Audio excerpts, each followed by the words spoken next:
Okay. Well, today, this is that we will learn about another one research approach that is really interesting and have key different characteristics. And today we will learn about clouded theory. Okay. May I share the slide? Okay.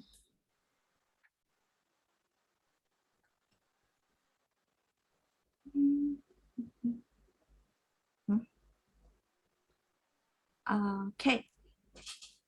So first of all, I would like to know that all of you have heard about clouded theory before or not, and in what kind of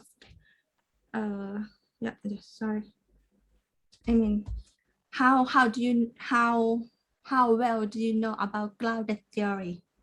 Could you please share your experience?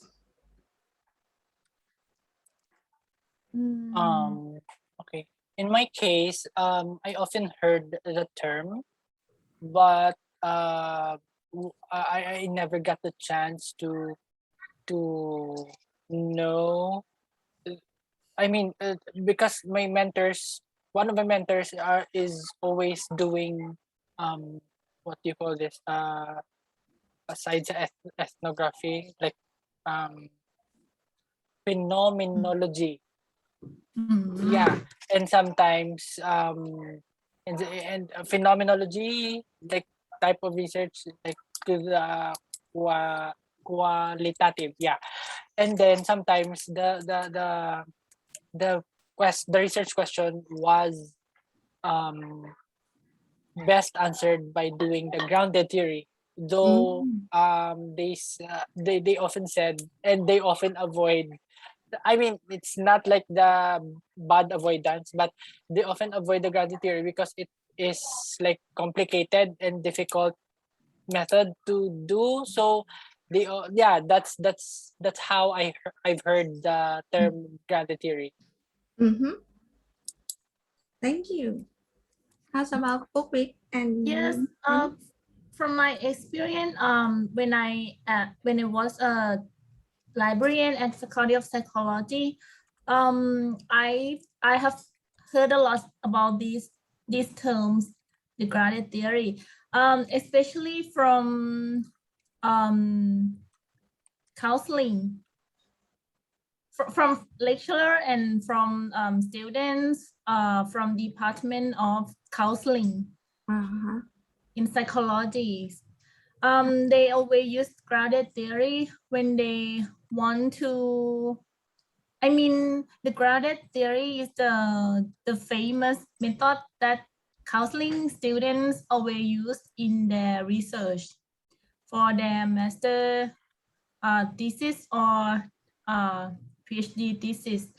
From in my understanding right now, I think that because I am not sure that it's the same method that I used in my thesis, my master thesis or not. I'm not sure, but from my understanding, it's kind of like we go to collect data from key informants, from participants, and then we use the data to it's just like to create or to analyze the new theory or some kind like that. We use the data that we collect from our informants, and then we try to code, we try to analyze, and we summarize and create new maybe new theory or new concept or new knowledge. Yes, but this is from my understanding. I'm not sure. Yes. Thank you.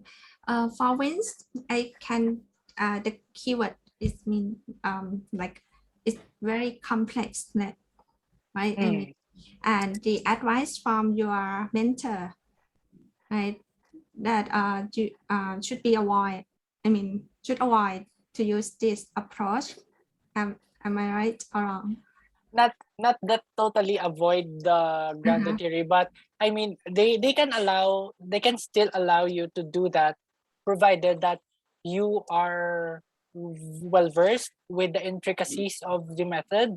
Because if yeah, I mean the grounded theory consists of different stages that can be repeated, etc., etc. and I So be think aware. yeah, the researcher should be aware of the rules, and I mean when is the saturation point, etc., like stuff like that. Yeah, Okay. if they are confident enough for you to conduct the grounded theory, they can, but as much as possible they still they prefer other methods. I think it is also affected by the degree of specialization of the mentors themselves. You know, Okay. because you cannot teach on the things that you have little knowledge about, right? So Okay. yeah. Yes. Thank you. And for Bookbig said that you found that this kind of methods or methodology is mostly used by the students in Counseling. psychology, right? I mean, Yes. okay, yes, okay. In both like master and doctoral degree. And I Yes. can catch one word that aims to produce or generate new theory, but Yeah. you are not sure that your master thesis is clouded theory or not, isn't Yes. it? Yes. Okay. Okay, thank you. And Vincent. Regarding the grounded, I don't know much about the grounded theory. I just encountered this term with my colleague at the university. Actually, he was trying. He was he's a major of linguistics, no? And I think he was trying um to specialize on forensic linguistics, which is not currently available here in the Philippines. No, but he mentioned.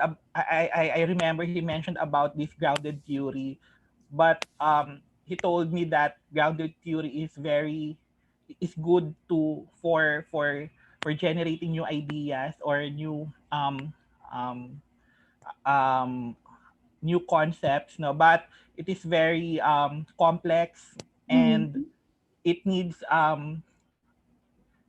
expertise in mhm, terms of handling the process of doing it. That's what he mentioned, no? I think, mhm. but his first reaction was it is very hard. The grounded theory. Okay, I so remember that. thank you very much. And I think all of us all agree that all have heard of about the clouded theory that is very complex, but they do the research consistent way in terms of data collection and data analysis. And you may have heard about how to say warning, some warning for the novice researcher. Whether I mean they may say that because the characteristic of clouded theory may be complex, maybe take time, and then is how to say the novice researcher, if they would like to use clouded theory for their research, they should be understand the characteristic and understand the how to say the process.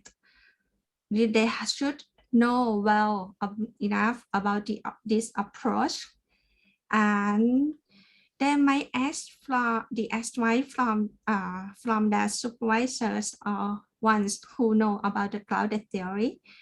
And yes, clouded theory, the objective or the aims of this approach originally, they would like to create or develop, generate the theory to explain what's going on.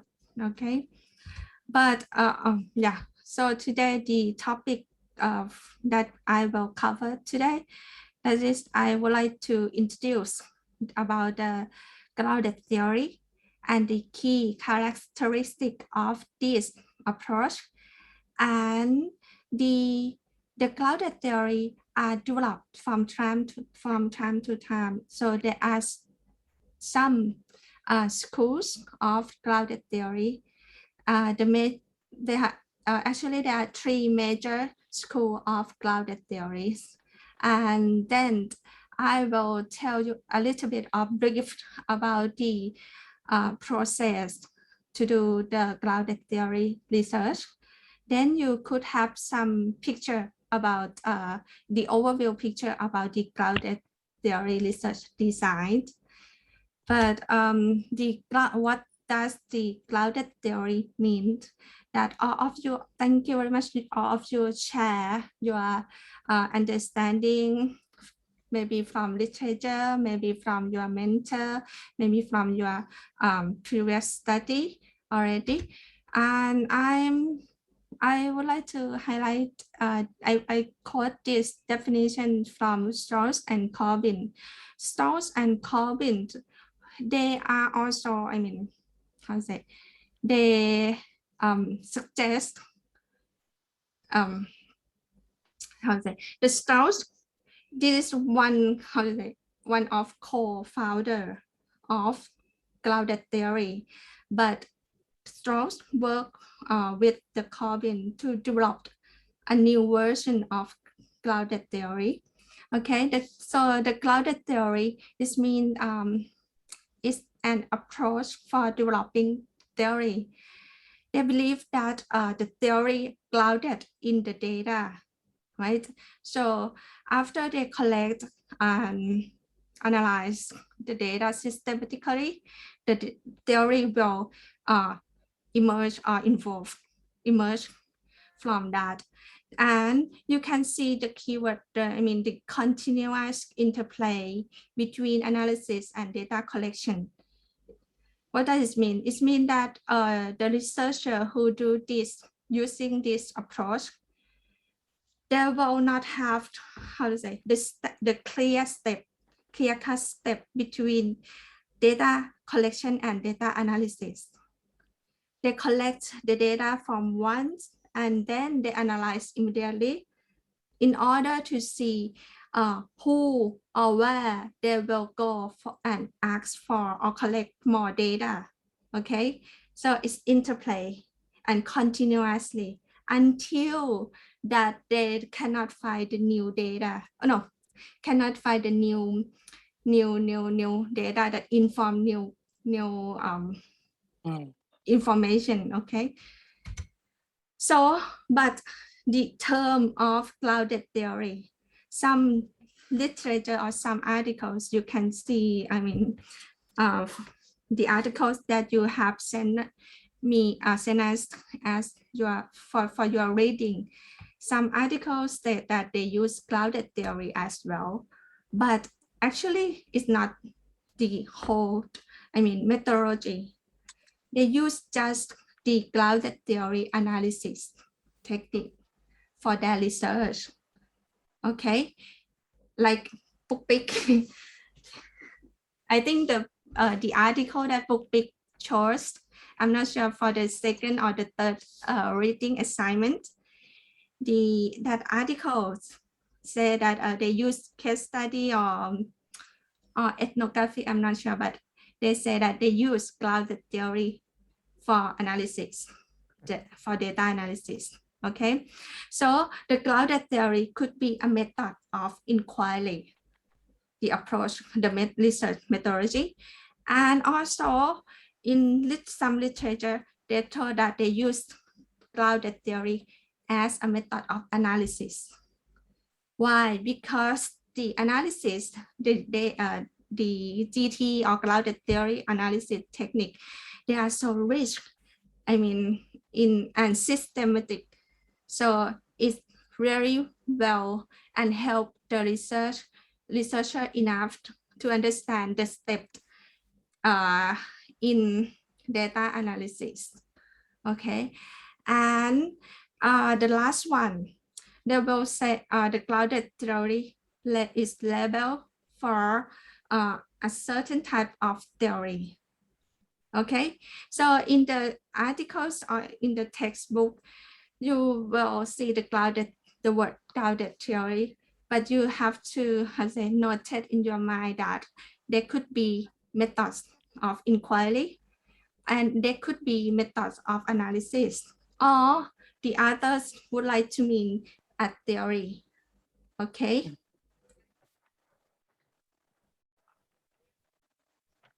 อาจารย์กอล์ฟครับ According to your explanation, I mean, you mentioned the definition of Strauss grounded theories, and yeah, it sounds interesting that you say the interplay between data collection and data analysis. So I understand that. I mean, just like my case study research, sometimes if you plan to collect data and you already get them, so you analyze them, right? It's just a straight way to do data collection analysis, right? But for GT, as you mentioned, interplay, it means if I finish collecting data and I finish analyzing the data, so, and I think it's not enough, so I can get back into the field work or even get back to contact with my key informants and get the data again, right? This is true. Yeah, it could be that. I mean, but actually, but I'm trying to explain that. We will use the data from the first interviewee to, I mean, after finishing the first interviewee, the researcher has to analyze them to get some idea. In order that using that data, I mean, in using that analyzed data to choose or select a new interviewee. Okay. And so then, not the one way, right? It's that yeah, I can return. yes, I can you have can a return. Okay. to the previous interviewee. But I'm going to say that you I mean how to say in some research methods, we will try to finish collect data, the stage of collect data. For example, I would like to interview 15 people. I have to interview all of them first, and then after finishing 15 people, I will start analysis, data analysis. But for clouded theory, you will not wait until finish the collect data. So it's quite flexible, right? It's quite flexible. It's flexible, but yeah, it's flexible. And I'm going to say, what should I say? In clouded theory, we don't separate data collection stage and data analysis stage. We will do collect data and then analyze the data. And then what happens, I mean, the concept that emerge, well, we will use that concept to select new informant. I see. Collect the data and analyze. Okay. And collect and analyze. Yeah. Okay. Thank you, Ajahn Gop. Okay, I get it now. Yes, please. Okay. You said earlier, Ajahn, that I mean, the gathering of data will stop only when you reach the saturation period. I mean, when there is no new idea or knowledge that comes up with the interview. My question is how, I mean, how do you assess that there is no new data? I mean, it could be, let's say you are going to projected, you're going to interview 15, and then in the 10th participant, you have noticed that the data is the same. So the picture is already I mean, it gives you the idea that there's no new idea coming up. So how many more would you interview to secure that there is no new idea that will come up? That's good question, Vince. And I think all of researchers face confront this issue. And it's if I think the textbook could not explain well because the researcher should experience by themselves. How do you know that you will? It's time for you to stop collect data. That the researcher should have compare what they get from the information from the data during the data collection analysis, right? And then you will know by yourself how to say, because after you compare from one information, the first one and the second one, you have some question, you have new information, right? But after 3, 4, and 5, you may got an idea. Oh, I already know from the previous interviews already. So when you get the stage that no new data after we do like the 2 or 3 interviews, May the time that we need to stop or finish. So that you say that saturation point. Yes, thank you. Yes. Yeah. So basically, there is no definite number of participant that you're going to make as a buffer people to secure. As long as you have realized that there's no new data coming up, you're good to go. Yes. And for clouded theory, we don't set a sampling number, the number of samples. We just let the data tell the researcher. The researcher has to do, constant comparison. You compare what you get from one source to one source, right? And if you don't have any contradiction, that is you still keep going. Yes, and you just test by yourself that no new data. I mean, no new concept, no new anymore. Yeah, so that's all. Thank you, Kap. So first, we will not set a number of samples. It depends on the saturation period. Yes, and that we call theoretical sampling. We will use the data, tell yourself who are you going to select and get the data. Of course, you know that who is your population, who can be the best telling, give you the data, okay? In this, okay. Who pick first? In this method, so that means, but we still have to design the conceptual framework, right? In graded theory, or no need? Another important debate as well. For Vince said that how could we know that we should stop collect the data, right?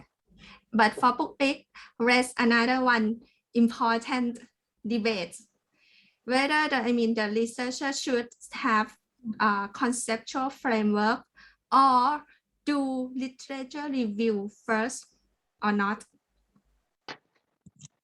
Okay, is that right? Yes.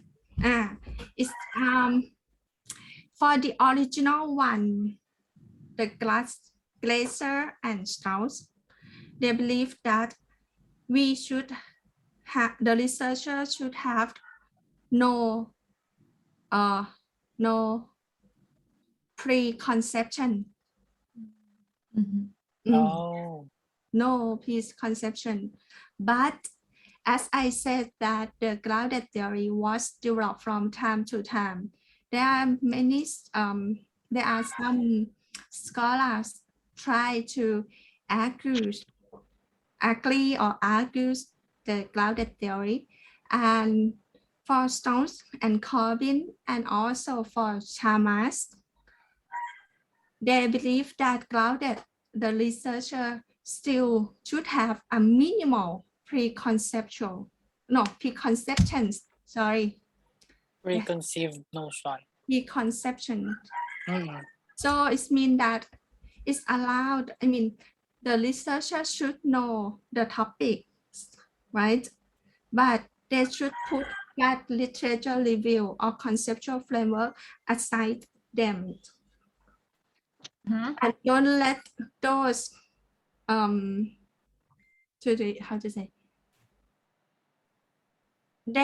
for Strauss and Chalmers, they believe that even though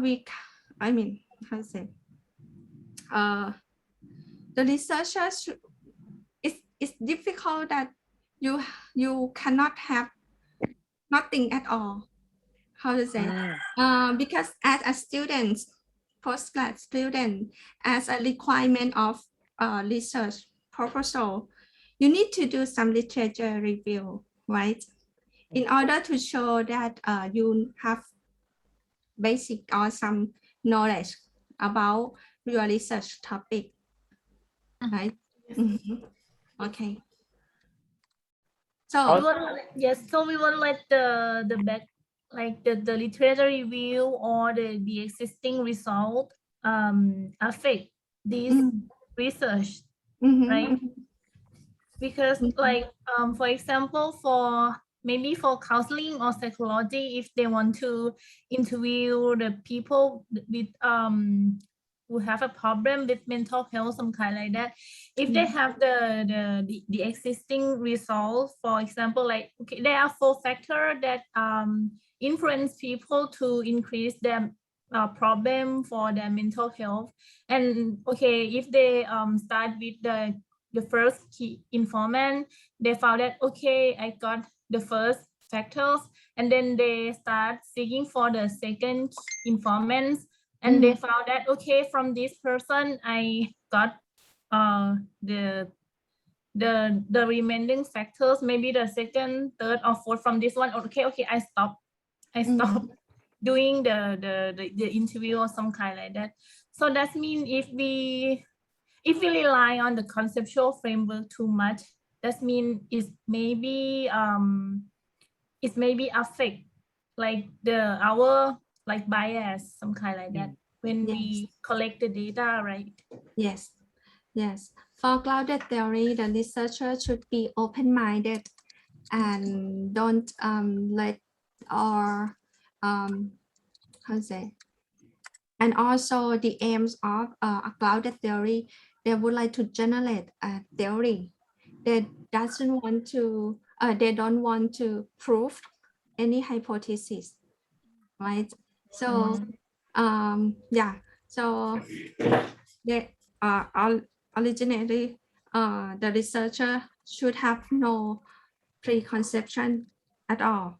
They should go to the field and just let the data do the story. Okay. But but they are developed. The concept of grounded theory, is developed by different scholars, and then it's allowed that researchers have small or minimal preconception. Okay. So yeah. Okay. That's all. Yeah, Vincent, please. Following the what you've mentioned a while ago regarding grounded theory, that there is no on the original on the first study, that there is no conceptual framework. So, and you can do iteration of and you can do the process in cycles until you found something that you can until you found something new. Would that mean that uh, at first grounded theory is you will not define even the scope of your study? So once you get the result, that's the time that you will be able to define the scope and the limit. Yeah, but yes, but may I ask Bookpick and Vince try to answer or comment Vincent question? What do you think? Can you please repeat like the question? Sorry. Okay. So do we define, we do not, in grounded theory, we do not define initially the scope of the and limitations of your study, because you will start without having any idea or even a conceptual framework to follow, because grounded theory is somehow a discovery, right, through the sample. So you will not even define the scope or the limitation even at a high level. Okay. My take on this is that as what John Gop have said earlier, though that in the grounded theory we don't usually define like the number of respondents, the scope, the limitations, etc. And usually we don't and there are grounded theory researches that doesn't have conceptual framework. I think the best I mean my take on this is that even though you don't define those things, you still have a preconceived idea regarding your research topic. I mean, the broadness of your research topic is somehow your specificity also. For example, in the literature that John Gop have assigned to us, the proponents of the grounded theory studied they investigated the notion of the terminally ill patients. So though you don't have specific number of interviewees, you have specific group of people you should interview, because there the problem of Glasser and Strauss have focuses only to those terminally ill people. So it doesn't mean that if you're in hospital, you are qualified to be included in the grounded theory, right? So you don't in summary, you don't define the scope, but you have somehow boundaries of what to include. Yes. Am I correct or something? Yes, that's what I've understand. Yes, that's right. We have, for grounded theory, it's very flexible. The researcher have flexibility to collect, to choose, to gather the data, right? I think, for the research, we still have to do scope. We have scoping, but not specific and rigid one. you have to have an idea, right? I mean, what are you going to do? I mean, for your research, you want to study about how to say happy life in work, but what does it mean? Yes, of course, you have to know what are you going to investigate and where and from who, right? I mean, the group of people, but you will not say that, okay, I will select 10 directors and 15 employees. You will not set that specific scope, right? That, I mean, something like that, okay? Yeah. อาจารย์กอล์ฟครับ maybe I'm hurry to ask you in Ah. advance, but I'm curious to know. So if you decided to use grounded theory, how to defend your research proposal, or even you apply for the IRB or apply to ethics Yeah. research, because you say it's quite flexible and you don't know in advance, but how many, right? Or who are your informants, but you just loosen your proposal. But I'm curious to know what Ajahn got experience. How about you defend or even try to reply to the thesis committee, even you don't know exactly who you wanna interview them or something or not. I'm curious to know that. Thank you, Ajahn Somsak. That is interesting question, and I faced difficulty as well at those time and even this time because yes, we have to do a research proposal. A research proposal should have I would say the element or components about the where the population, the samplings, the scope, right? But the clouded theory it claimed that no or minimal preconception, and use the theory to or the data let me know or the researcher know who when that we have to stop collect the data, right? But in the reality, I mean, as students, as researcher, we need to have a written research proposal, and we need to apply for the IRB or ethical committee, right? Yes. I use, so for my experience, I have to cite a lot of text. I mean, text from about the methodology, this methodology, to support showing the committee that my research is clouded theory approach, and the characteristic of clouded theory is this, and about the population and sampling. As I said that I cannot say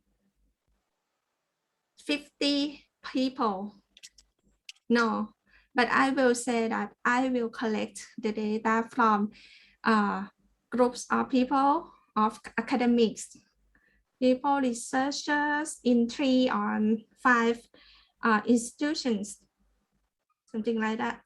Yeah, and try to explain. Yeah, so justify, I think, give them the reasons and give them more information about the methodology that you are going to use. So yeah, I think that's my experience. And yeah, how to say, even the literature, even the research that they claim that they use clouded theory, they also have this issue as well, and they try to debate that it's impossible that researchers has no preconception. right? As a requirement of applying for funds, research funds, or a requirement for taking a postgrad study, you still need to do the literature review, right? And you need to show them that you have a well research design enough, right? Yes. So yeah, the debate.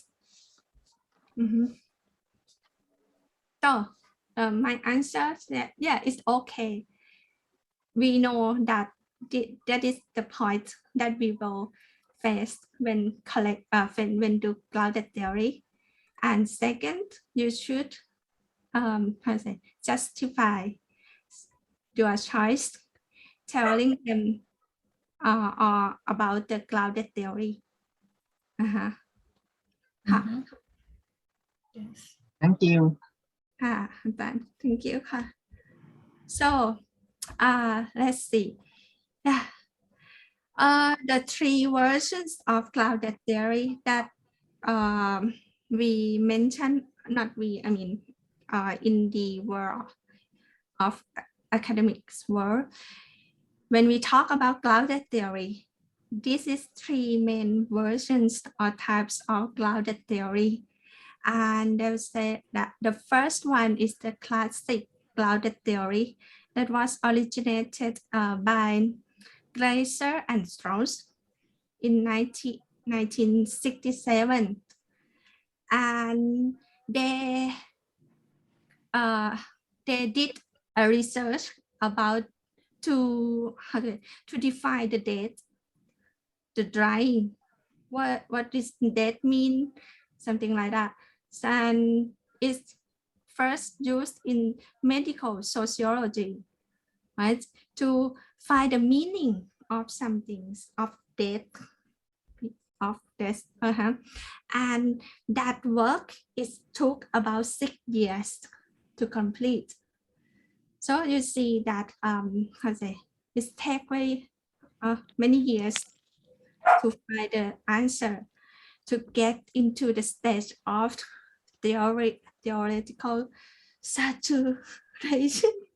Am I right? Yeah. And then after that, I mean Strauss, which who is co-lecturer, co-founder as well. Sometimes he didn't agree with Glaser or the classic clouded theory. So he worked with Corbin, and then they published a book, The Basic of Qualitative Research, Techniques and Procedure for Developing Clouded Theory. And that is another school of clouded theory. We call this school Strauss-Corbin clouded theory. And then after that, Chalmers,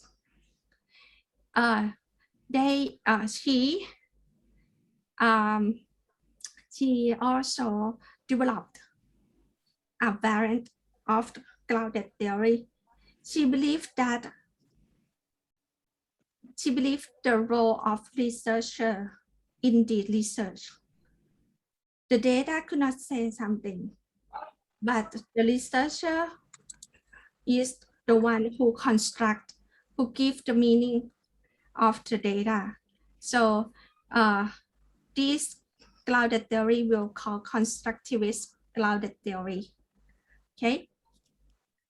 Why we have to know about the difference between these three versions? When you read the literature or research, the researcher always claim, tell the reader that which version of clouded theory they use for that research. Okay. The classic one developed in the area of social science, especially in medical sociology, by Glaser and Strauss. And after they complete the research, they published a book called The Discovery of Cloud Theory Strategy for Qualitative Research, because they try to argue that the quantitative data could not tell the truth, give them the whole picture, but they believe that the qualitative data may help more us and more have better understanding, right? And for this school of cloud theory, they believe that the researcher should have any preconception at all. Okay. Oh, sorry. So, as you guys are novice researchers, do you think that it is possible that you having no preconception? I mean, what do you think about having no preconception of your research issues? How do you feel if you have to jump into the field without any background? You're not that confident Yeah. in executing the research endeavor. Plus, I mean, in my perspective, if you're going to do a research, somehow you need to know your why. I mean, the WHY, the reason behind why you are doing that, and in knowing your why, you are entailed to somehow read, because you know it supports your claims like that. It clarifies the things that you need to research on, like, because if you're going to do a grounded theory, so basically you're going to formulate another theory of your own, right? So how did you know that your theory is new without reading? Without reading previous works that is somehow parallel with your problem. Maybe there's a theory that was formulated in Africa for that for that problem, and I mean that's the challenge in the grounded theory. And I'm not still aware of how you're going to defend it on the IRB. Yeah. Yes. Thank you, Vince. And Pupik, what do you think? I think it's very hard. It's very hard, especially for novice researchers in the question, because it will let them misleading if they use the grounded theory, because like actually we have to have some background in the topics or the content that we want to jump into to research or to understand the phenomenon. I think it's very hard, and it tends to be to let them misleading if they found something because they don't have the background. It's just like when you are travel and you don't have a map, some kind like that. You don't know that where are you now. You don't know that here we are is a if we go, it's some kind like is a building or is a water or is a hill or some kind like that. If we don't have any background, it seems like we don't have a map when we travel. Kind of like that. It's very hard. I think it tends to be like let them misleading. Yes, but it's how to say, the good part of having no preconception is you have freedom to investigate, right? Yeah, like yes. You said when you compare to having no map, right?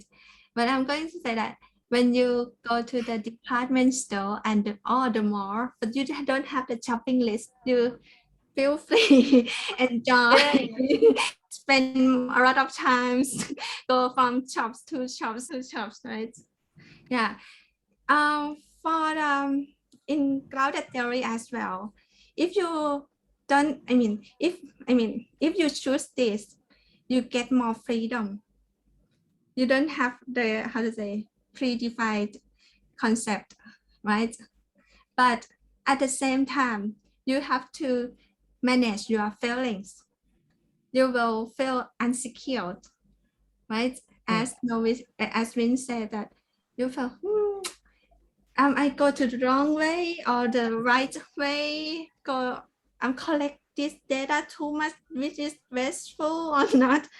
Something like that. Yeah. So that will happen when. Yes, so that means that it's not suitable for like people who don't have experience in this topic or in research, right? If they want to use a grounded theory, if they are like master students, I like that. Is it suitable for master students to use grounded theory? What do you think? I think as an advisor have to like to stand like beside them and help them a lot if they're trying to choose this method. Yeah. How to say? I think there is no textbook told that this method is not suitable for novice researcher.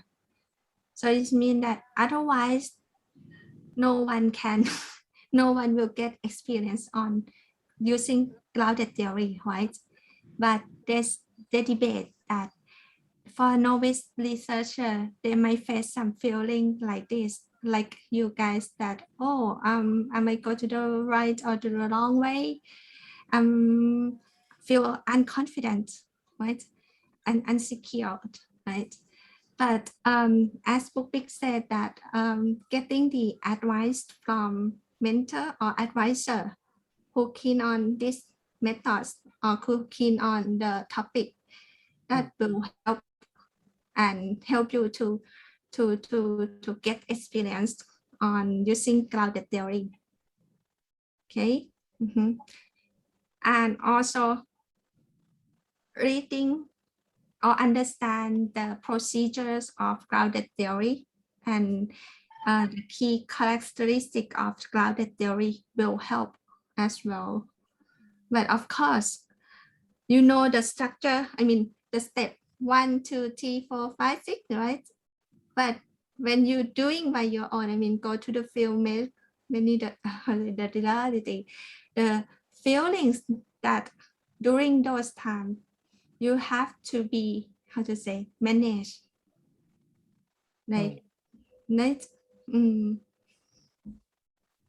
So I'm going to say, if you consider to do it, it's okay. But are you okay with that? That's we need to make sure that the problem is really worth the stress, and all the challenges, Yes. Okay. And also, and as you may know that no preconception, maybe it means that how to say, it does mean that the researcher have an empty head, because before you go to the field, you already, how to say, have some cumulative knowledge on those things that you already interested in your interest, right? For example, even for Glacier or Scout, in my opinion, they know what are they doing, right? They are researcher in that area, but in specific topic, they still find some answer they would like to generate the theory to explain those phenomena. Right? So, for example, all of you have background on archive or on information behavior. How can you take it off from your head? Yeah. When you don't start doing literature review, you know, you have some understanding about information behavior that you learned from your bachelor degree, that you learned from your work experience, right? Yeah. อาจารย์กอล์ฟครับ I try to conclude your explanation. I think I can do grounded theory method. Even I'm not new to the field of my study, right? Like information behavior. I'm not new because I'm very keen to this area of study. I still choose grounded theory, right? Yes. But even I'm new to this method, right? But I think, or even I try to research on new phenomenon, right? Something that's it means I deserve to choose grounded theory, right? So like a book pick who wanna, do PhD research project to develop new theories. So I think grounded theory should be deserved one. But for Vince and Vincent, maybe you will waste your time to do grounded theory because I will say so. For master students, sometimes it's should be useful to read grounded theory research article, right? Because for master thesis who wanna test hypothesis or test the theory that right or wrong, maybe grounded theory research article maybe is very useful to pick some theories or pick some theoretical concept, something like that, right? อาจารย์ maybe. Yeah. I'm a novice researcher too. For grounded theory, I'm a novice researcher. Yes. So my question is, if you think about if we are a new researcher and we don't have any background in the topic that we will conduct a research, and we want to use the grounded theory, and I just think about the learning style. It seems like learning by doing. If we use the grounded theory, we having no preconception. We don't know that okay what it is, and we jump to the field. We study from people, we interview, we learn from them, and then we use the data to generate or to create new knowledge for ourselves, and then we go back to the theory of the content. So this is so that means the grounded theory can be used from a novice researcher, right? If you think about learning style, just think that it seems like learning by doing in the paradigm of education. I think Ajahn Somsak highlight something that okay, we are novice researcher, novice to, I mean, new to the topic or new to the methods. And we may not have 0% of knowledge about that topic at all. I mean, how to say, even book doing about digital humanities, right? You don't start, for example, you don't start any like research proposal at all. But during the first year or second years, you know about, or you have heard about, and you may read some articles about the digital humanities, right? You have anything, you have something already, but you new to grounded theory, but you can perceive the benefit of grounded theory to help you to find or generate the theory. you may consider to use that. Yes. Mhm. Yeah. But the clouded theory it takes times as well. How to say, may some research took years to finish the project, but some may take.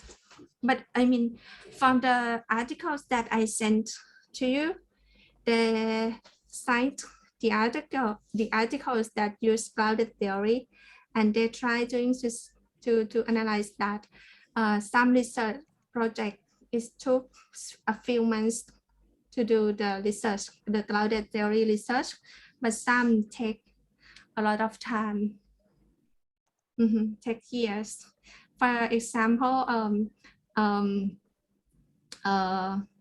Glaser and Strauss, they spent 6 years for the first book, for the book, the development of clouded theory.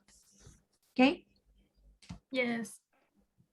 Okay. So you are a novice researcher. You can use the clouded theory. Yay. If they have a condition, you have to understand well about the methods, right?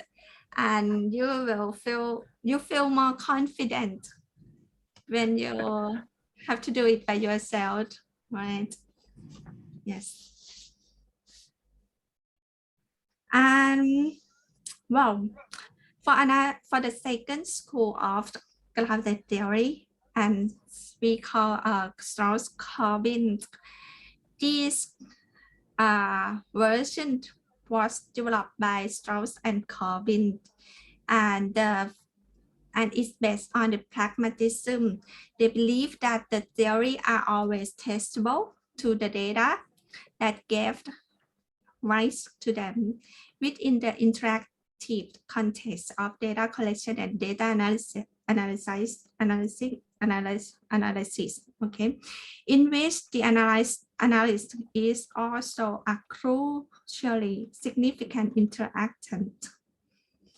I think from the first, from the Glaserian or Glaser clouded theory, they believe that the theory are from data, but from Strauss-Corbin, they believe that it's because the interaction between data and researchers, okay? And they, from this clouded theory, these types of clouded theory, you see the last one, it allows that the researchers to borrow external concept or existing theory to apply to their data.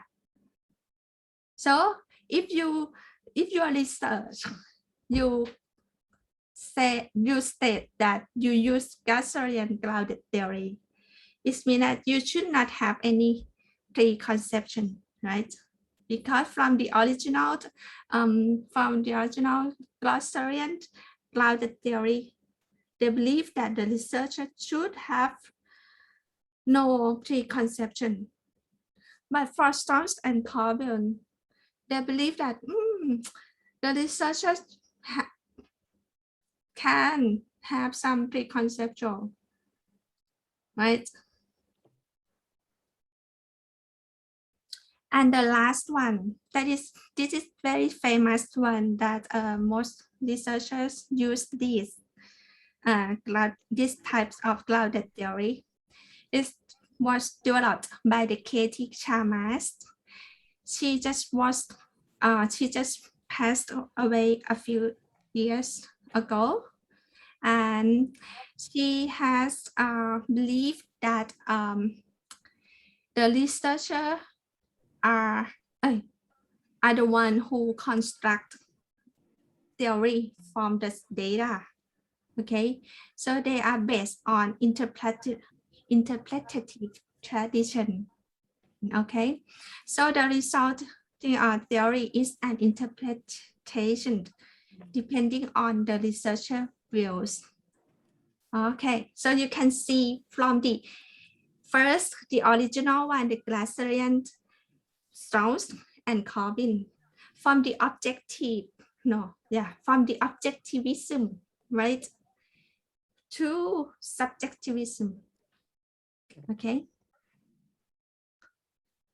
Oh, okay. So, but all of three versions, they have the same goal.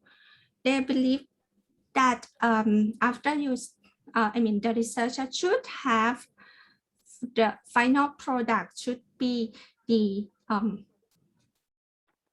theory. They will develop a theory, okay, and can answer the research questions. Okay.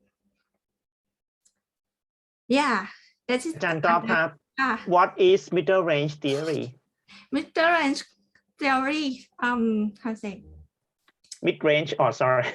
Mid-range. Yeah, you're right. You can see they use mid-range theory or mid-range theory. Yeah, the simple one is theory. The theory, the explanation about what are you going, what they, the phenomenon of the research. So not the final one. Oh, not I mean, final.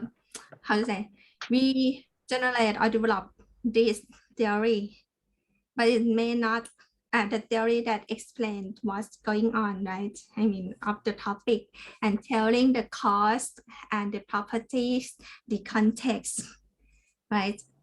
Between concept, between categories, right?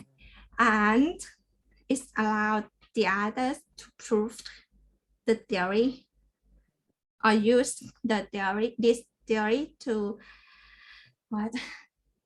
To be tested, to be proved. Okay. Okay. And when to use clouded theory, when you see that those problems are waiting for your for the explanation or for the solution, right? And when you have enough time, so I'm not just eating, that is from the articles or from the textbook as well, say that you may spare, spare sometimes, right? And you know how many years or how many years you have for your project, right?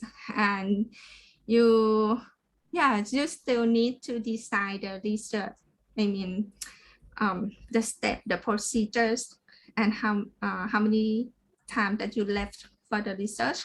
Okay, if you have enough time, that's okay, because the grounded theory researcher sometimes face the difficulty to stop the data collection. You still enjoy, right?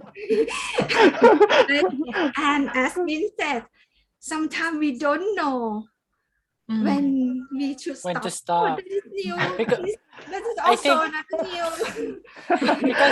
because it I think the factor that keeps the researcher continuing the gathering of data is the notion that what if the next speaker does have a new data? Yes. Yeah. So for example, you have already interviewed 3, and then they have the same, and there's a funny feeling inside of you that what if that the 4th interview we might have a new data, so that keeps you in continuing the data gather without you realizing that you have already gathered a lot of data. Yeah. Yes. Yeah. Actually, when we go to the field, I think it's exalted. And if we reach the number of the informant or participant that we intend to interview it, because back to my own experience, when I interview the last informant, it's kind of like when I finish interview him, I think it's like it's time to celebrate or some kind like that because it's Yeah. like it's exalted. Very fun.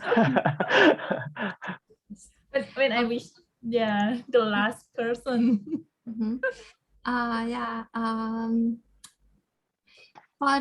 For others methods, you will set a number of interviewee, right? And we will do as much as you can to finish the interview, right? Yes. And you know that okay, next month I have only 2 more left to interview, right? Yeah, Yes. and okay, that's all. But for clouded theory, it depends on you and on what you have collect from the previous, right? Mm. And it depends on the comparisons of the data that you collect. If you have if there is no contradiction, you have the similarity already. I mean, this data that you got is the same, similar. And then you might say that, okay, it's time. But it's difficult for us, for the researcher to know, when is it time? Not sure, not yet. Maybe, no, maybe get one more, get another one more, something like that. But yeah, you should, yeah, and there is no, how to say, no specific how is it? Instruction 1, 2, 3, and doesn't mean that you stopped. No, yeah. So if you have enough time, it's good that you can use the clouded theory. And the last one, if you are if you love to be in adventure and be more independent, I think, yeah, clouded theory is another one may interest you. Yeah, the ethnography, yeah, it's of course it's almost the same, right? But you might how to say, you will meet new friends, new friends, right? And spend more time in that setting, right? But here, of course, you face another new challenge and or adventure. So yeah, if you see that it's the challenge, but it's the values. You may consider a new method that you feel comfortable. Okay. and you play for God. My new friends today didn't mention about new terms or new vocabulary. Otherwise, you can't stop.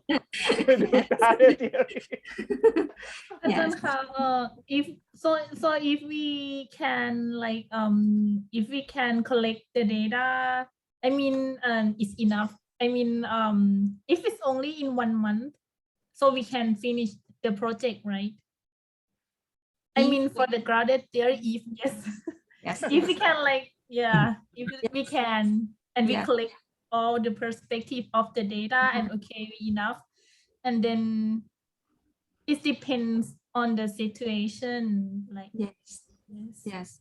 But don't forget that when you ask other for joining the interview, it takes time as well, right? I mean, you have to make an appointment first and set the date, right?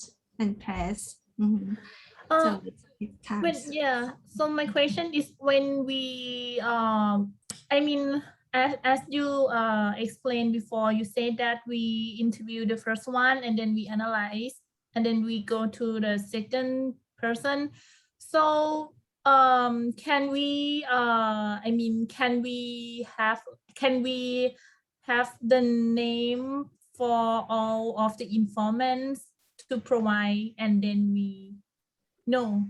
So we have to start with the first one and then searching for the second one and then third one, because in real life, in real life, yes, in practice, yes, you can have roughly, okay, the one that who have share the same, share common characteristic as your research population, right? Okay, for example, if for my research, I collect the data from researchers or faculty members. I know that they are from linguistics, from social science, from technology, something like that. And I ask them to participate in my research. Yeah, but the content, the questions or the topic that I will collect from the interviewee too may a bit how say different in terms of I'm going to try to collect the data, right? I want to get their confirmation as well. And also I would like to find the contradictions too. Okay, so to answer a big question, is that okay to have a list of people? Not all, but some is okay in practice, right? Because we all know that we need to do the appointment first, but it's kind of like a snowing technique. Sometimes you know from this person and the interviewer will advise or introduce new their friends or their colleagues, and then we start making an appointment. Yes. Yes. Thank But you. but for my research, I don't have click how to say 20 or 30%. For my research, I interview 50, I forgot, almost 60 academics. Yeah. Yeah. Okay.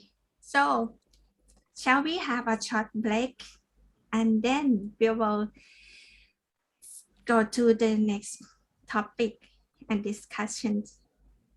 Okay. So let's meet at 2:30. Okay. Okay. โอเคครับ Thank you. Bye.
here from grounded theory, from the data that you get from the first interview, you need to compare and contrast, you group and categorize the data to concept, right?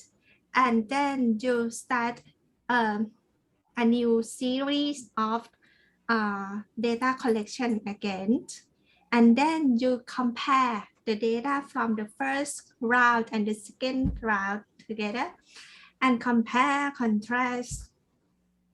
It's been like this, okay, until you get to the stage of saturation. So no new ideas emerging from the data, okay? And who are you going to collect the data from? In these methods, they use the theoretical sampling.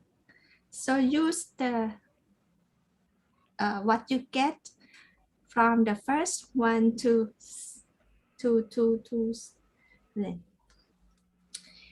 set the new to choose or select the sampler or interviewee, okay?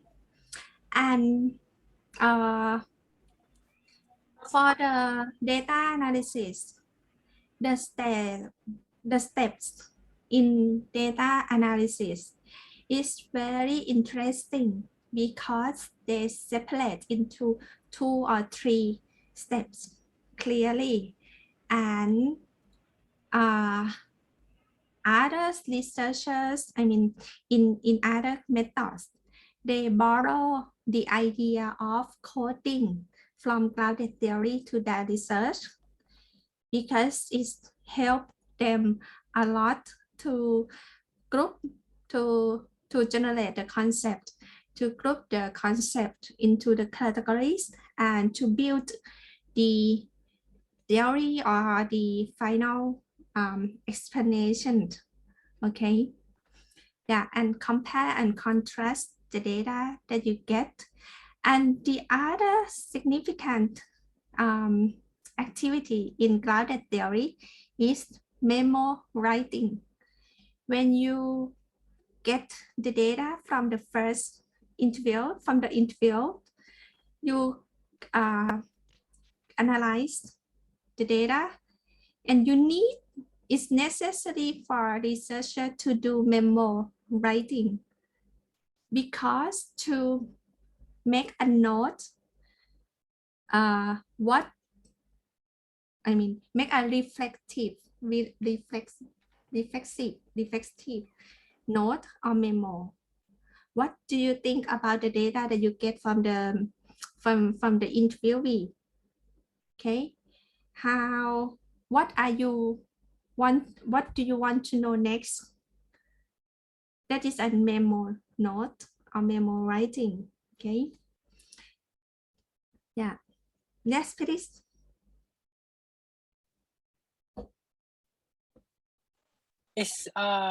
My question, John, is there a standard for when you write the memo writing or memoing? Or could you just scribble your notes, etc.? You have there are some suggestions. The topic that you should put into the memo. First one is the topic, I would say the concept. For example, when you analyze, you read the data and the data tell, okay, this is talking about concept A and concept B, right? And you put on the first slide. And also you need to note the date that you write this memo. Okay, and next, the big content should be like what you are like, in your opinion, from the data, what do you get from the data, what the data tell you, and you write in like descriptive but reflect your thought. Okay, and the last, another portion of the context, the content should be what the questions I mean in your mind that you would like to know more. Okay. Okay. Also, if you have more new data, you will try to connect with the Reviews, um, the existing data. actually the memo you don't, I mean one project you have more than one memo. Okay. Yeah. Memo depend on the topics on each day or on each round that you analyze the data. Okay. So the sampling in clouded theory, they use the technique theoretical sampling, okay, that use the data tell who will you will continue collect the data or not from who. And okay, for the stage of data analysis, you see that different types of clouded theory. They will divide the steps in data analysis differently and use different terms. Okay, for the Gaussian clouded theory, they use substantive coding and theoretical coding. Strauss and Corbin, they use open coding, agent coding, selective coding. Okay, and this clouded theory analysis, this one is borrowed a lot by the researchers to analyze the data.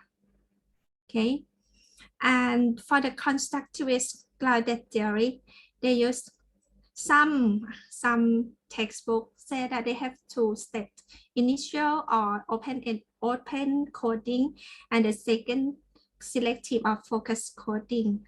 But some say that it could be categorized into 3 steps.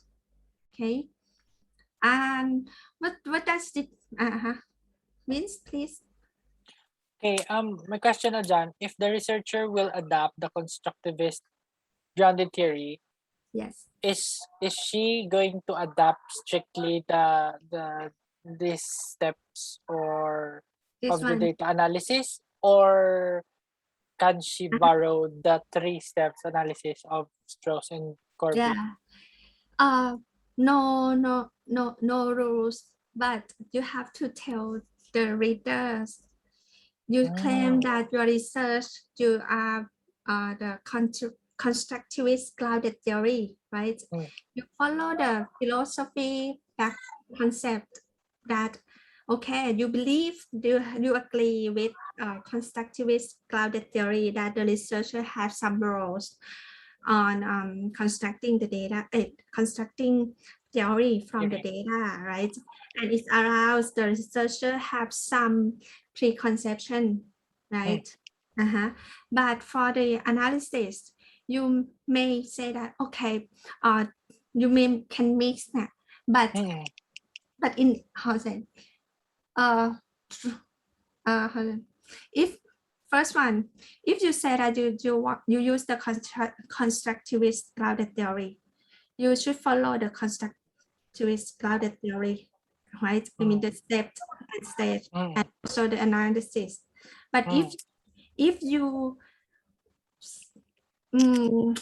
consider that, okay, the clouded theory analysis from Strauss and Colville is interesting and may help you, you have to tell in your thesis as well that you are going to use this in I mean the Strauss mix between Strauss and Chalmers. So you can use it as long as you can justify it. Yeah, but not really. Not really many that they use like that. Like mix. They often the researcher stick to what data analysis. Okay. Okay. Yeah. Ajahn Thank you, Gop, Ajahn.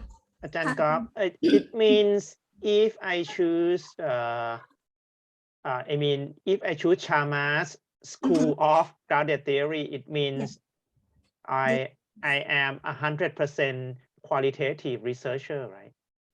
I mean, because I follow the school of thought of Sharma's, and they recommend me to use researchers' point of view when I analyze the data or interpret the data. So I can claim that I'm 100% qualitative researchers, right? But if I follow, I mean, the school of Strauss and Corbin, it means I can use survey data to mix with the qualitative data, right? I'm right or wrong? I mean, for if I follow Strauss and Corbin's framework, it means I'm a mix. I can use mixed methods for collecting the data. They actually in grounded theory, it's allowed to use both the quantitative and qualitative data. Oh, really? Oh, okay. So I can use questionnaire to quantify the number. Okay. Thank you.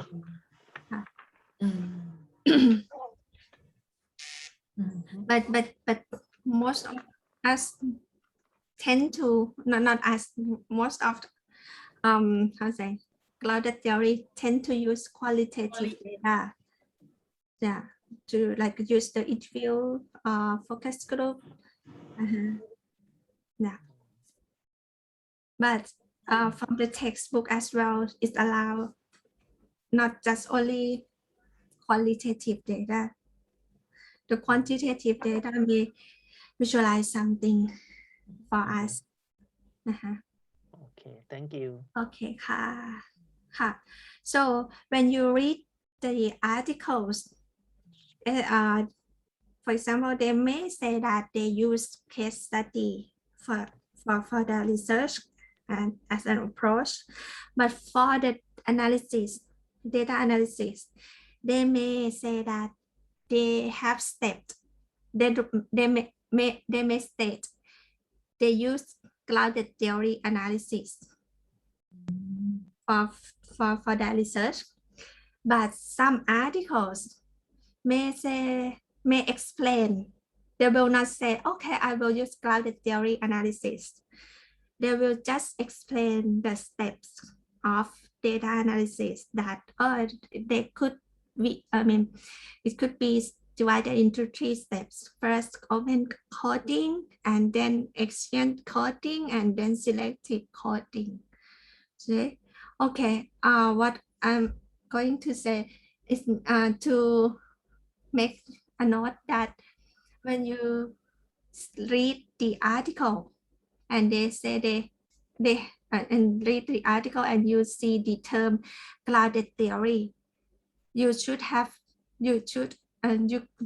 answer yourself that what that label mean. They mean the methods of inquiry, or they mean the methods of analysis, or they mean the theory that grounded from the data. Okay. And next, I will show you the data analysis here from the articles to show. I mean, the article that I sent on the Google Classroom, they have some diagrams showing you the steps of data analysis, from the data to concept, to categories, and to the theory. Okay, and then to sum up about the grounded theory, the key characteristic of grounded theory, first of all, that this approach attempt to generate or discover a theory. And the second, talking about having the literature review, or the roles of previous research or theory in the research. And as you can see that from the Galician clouded theory, they believe that the researcher should have no preconception. But for Strauss and Chalmers, they allow to have a minimal preconceptions or some backgrounds, right? And the third characteristic is the clouded theory is the data and collection analysis are simultaneous. Okay, could not separate clearly. Okay, and then analytic codes and categories are emerged from collect data, and memo writing is significant to get your reflection, get to note, to record your reflection, your thought, your opinion toward the data. Okay, and theoretical sampling, does it make these research methods different from case study or from case study or from the other qualitative research approach. And the final product of or final output of this clouded theory research is aims to have the mid-range theory that explains the behavior or the process or the phenomenal research from phenomenal. Okay, so that's the key characteristic of clouded theory. So now you have learned four research approach already, right? The documentary research, case study, and creative study, right? And third one, the ethnography. Yes, thank you. Ethnography research. And today we learn about clouded theory. These four things, four approach have how to say, some different characteristics, right? And some may have pros, advantages, provide different advantages for researchers. So you are a researcher and you know what you want to research or investigate. So after that, you have to consider the methods that suit to research and suit to yourself as well, right? Because last week we learned about ethnography, and some of you may, I am not, how to say, I'm not, I'm introvert. I'm an introvert person. I found that it's difficult or uncomfortable to stay with stranger, be in the libraries all days to observe, and yeah, something like that. So I think it's your choice. These are your choice, and then you can pick one for yourself, and you have to design the research process for your research project. So you have to know the procedures, what you have to collect, how do you have to collect and analyze, because each approach have different characteristics, right? Okay. So yeah, and these are some references that I used, and some that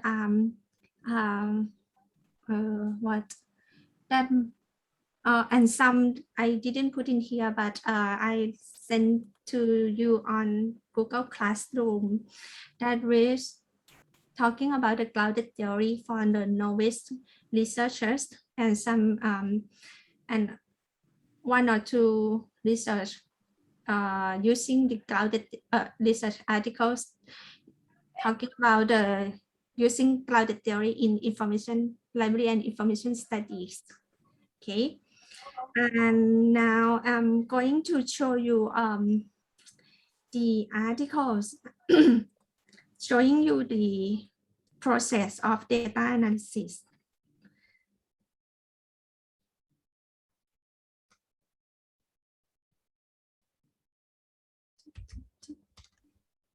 Oh, Ajahn Gop, I got something to tell our student. We learn many. I think new. I learn. I learned many qualitative. We learn many qualitative research methods, right? Yes. Just like Ajahn Gop list and show you them. And But, I think for master students, sometimes no need to. I mean, no need to link for a totally new one for your topic of research.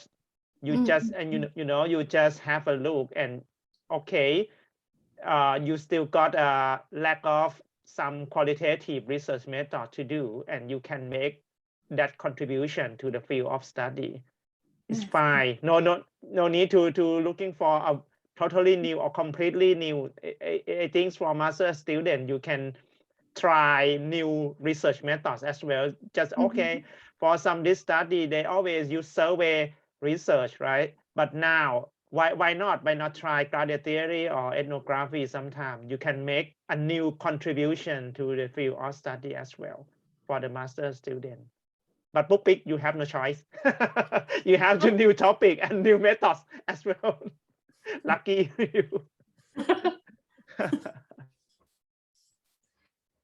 Okay.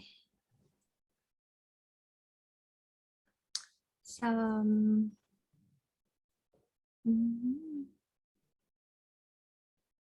okay.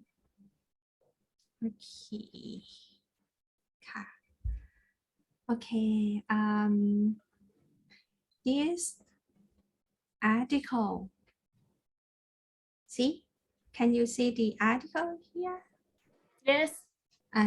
Okay. Actually, this is the article that built upon the thesis, the PhD thesis of Getanet. Okay, sorry.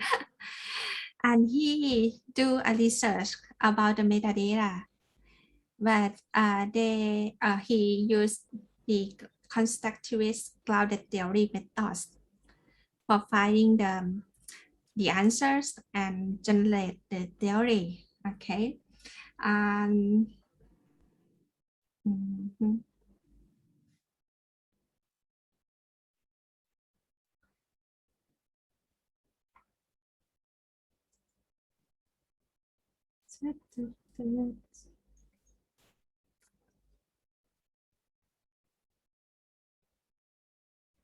From the article, you can learn about the methods, the clouded theory methods, the 3 versions methods as well, and that is very good. I mean, it's sometimes it summarizes the key characteristic and the development of the clouded theory in the article, right? But after you may find something that you would like to read more, you can consult the original textbook written by the Stout, Corbin, Chalmers, or Glaser. Okay. Here. Here, you see, there, I mean, the article or the researcher will tell the reasons for using the constructivist clouded theory. And I think this part, I mean, this section will make you or can convince you that the clouded theory, even they originated in a field of sociology, but it's all right for us LIS to use these methods for the research to investigate the topic in our area as well. And then I'm going to highlight the process here. See, the research design from this article,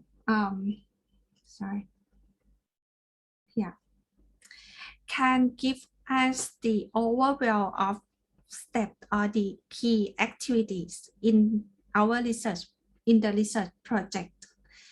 Here, he also have to design the research and ask for the ethical review approval and start collection, transcription, right? And then this is the stage of data analysis, right? You see the memorizing is the important things or activity that you have to do in the cloud theory, okay? Yeah. And then after coding, finish the coding, you will get the core categories, and then will make a relationship between categories to generate the conceptual, to generate the theory, okay? From here,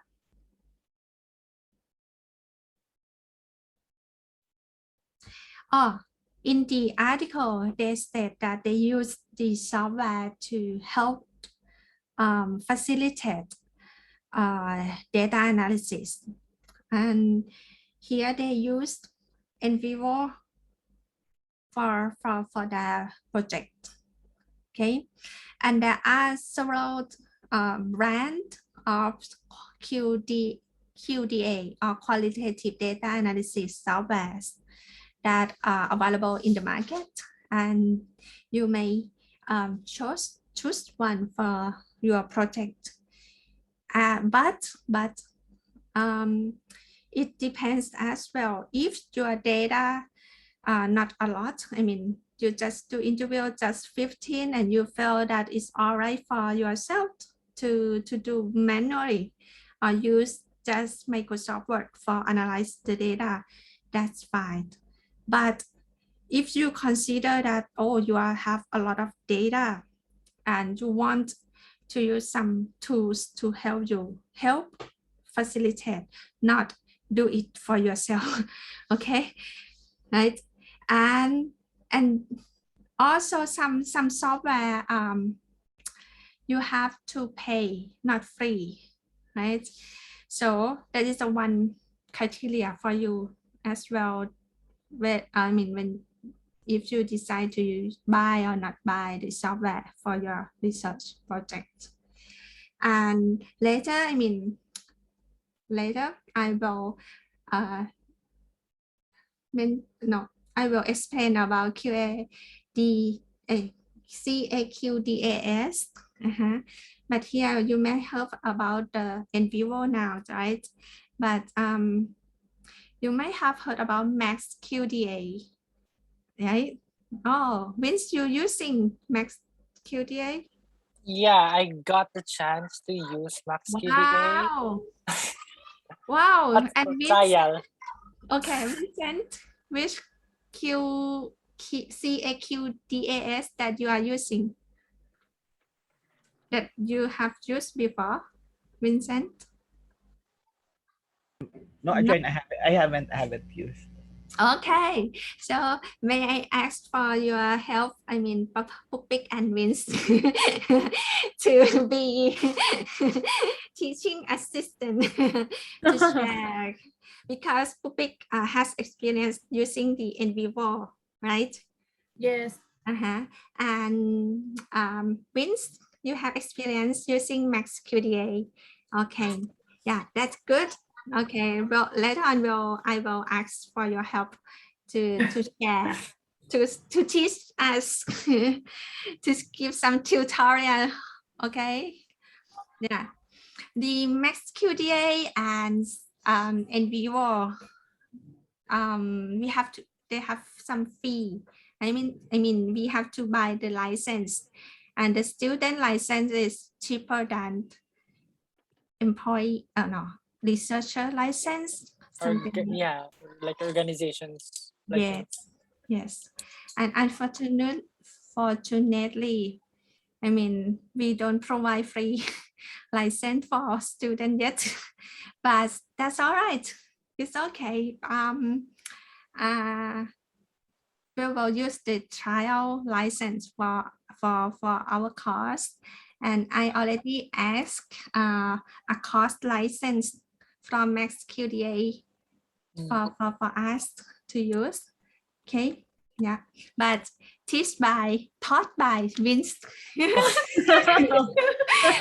tell me. Please tell me, because I'm using NVivo.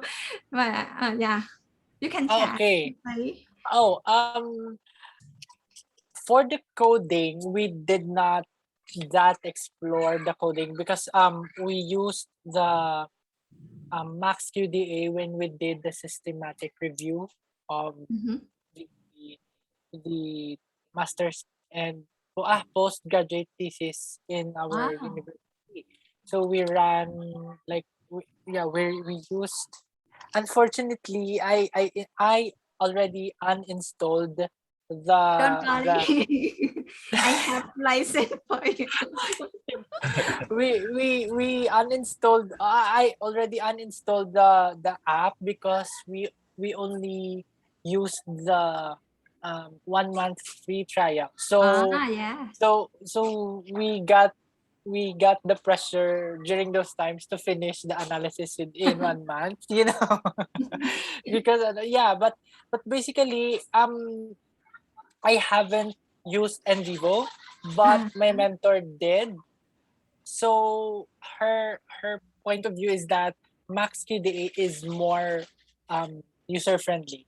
Wow. Yeah. Really? Yes, yes. Okay. And it's kinda helpful, especially on the data visualization.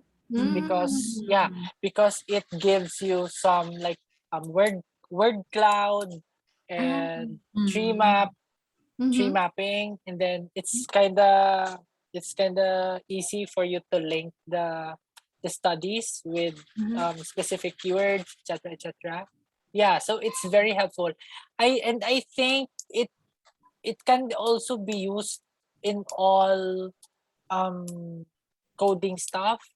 Like I think there is one that used MaxQDA in sentiment analysis.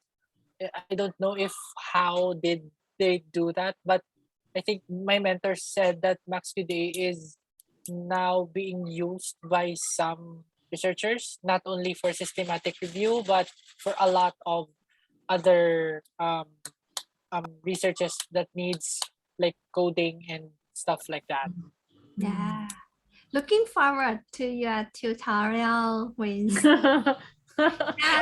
Just give me just give me the access so that I can review it again. Yes. Next week. No, Oh. next month. Next month. No. I mean, I'm going to say next month I will give you the license serial numbers. But the week that we talk about the software, yeah, I ask for your help.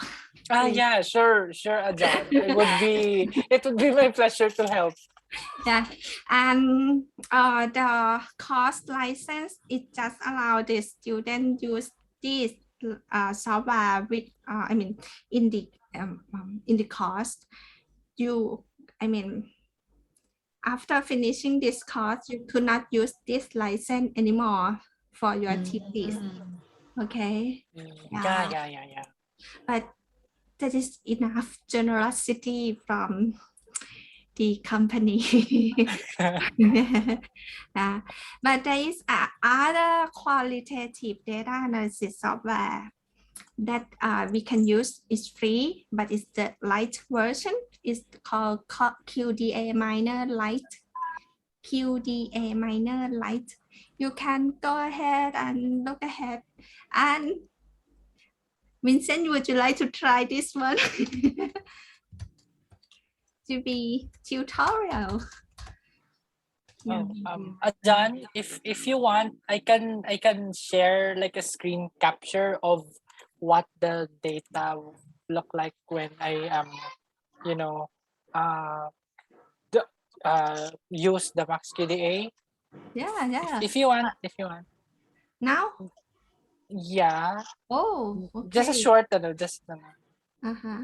But we have time for you a week. I'm Three- sorry. No? Sorry, I can. I mean, if you would like to share now, that's fine. But if you would like to share on a couple week later, it's Yeah, yeah, sure. yeah. Here, can you see? Mm-hmm. Yeah, Hello. thi- Yeah, thi- yeah, I this. can see your screen. Yeah. Can you see the screen? Yeah, this is Yeah, like yes. the interactive word tree. This is a screenshot, Mhm. but in the app you can click the words there and it can stem to another words that link in your data. Yeah, so that is one, and then we also have like like With this. cloud. Oh, yeah, word cloud. Can you see? Can you see? Sorry. Yeah, word clouds. Yes. Word cloud. Yeah. Uh-huh. And then the good thing is that the MaxQDA also has can migrate your data in Excel format. So you don't have to type it again and again or yeah. So that's quite very helpful and informative and very visually friendly, so that it's easy to understand and explain, especially on the board. Yeah. Okay. Yeah, that's Thank all. you. Thank you. Thank you. Don't worry. We have time for Bookbit, Vince and Vincent to help me to share, to teach. Okay, to become a teaching assistant. Okay. Okay. No, yeah. But all right. Okay. Let me show you the list. I mean, here. Here the stage. I mean the same article. Okay. They use NVivo, and this is the NVivo interface, and this here is the codes CODES, and here on the right here picture, that is the text or transcribe or transcription, right? And after you analyze, you just label the segment of text with words or terms, and this is the code. Okay, from the this article, you may see that all right, they say that they have they use the constructivist clouded theory, and this article said that they have 3 stages. As I said before, that for the constructivist clouded theory, some textbooks said that it could be divided into 2 steps, but some said there could be 3 steps. Okay, and here, sorry, here, this showing us very well. Sometimes it's difficult to get understanding from reading text, right? But the picture tell or make us learn more, right? From the interview transcript, you code or analyze by putting the code or label, right? And there are so many codes here. That is the first step called open coding or initial coding. You read the text, you read the text and you conceptualize what's happened. What does it mean, the concept behind the text, right? And you add or label them, right? And then the second step is focus coding. You're trying to group them, right, into the concept, right? Concept one may have from code 1 to 3 together because they share some similarity. Then the third round is the theoretical coding. You make group the concept, right? 1 to concept 3 into the same category, and you make a link between category.